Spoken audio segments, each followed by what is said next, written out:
You're live with Lucy Hockings on BBC World News. Novak Djokovic is free to play tennis in Australia for now. The tennis star has won his court appeal after being refused entry into the country, but the Australian government could use its powers to cancel his visa again.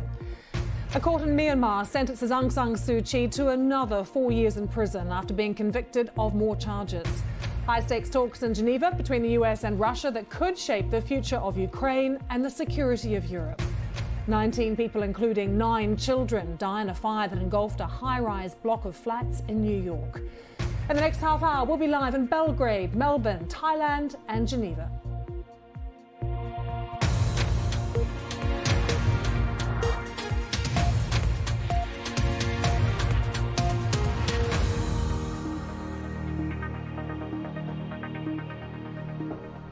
Novak Djokovic has won his court battle to stay in Australia and defend his Grand Slam title, but ministers have threatened they might exercise powers to cancel his visa anyway.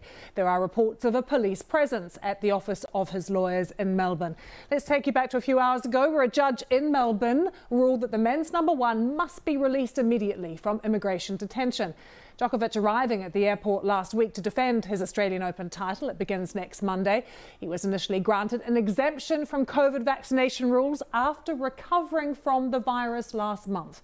Djokovic's lawyers arguing that cancellation was unreasonable, the government conceding this and Judge Anthony Kelly also agreeing.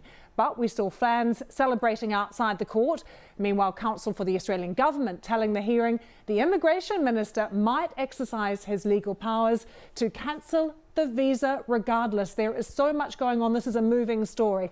So let's take you live to Guy Delorney, who joins us from the Serbian capital Belgrade, and also our tennis correspondent Russell Fuller, who joins us now live from Melbourne. To you first, Russell, do we know when we're going to get a decision from the immigration minister?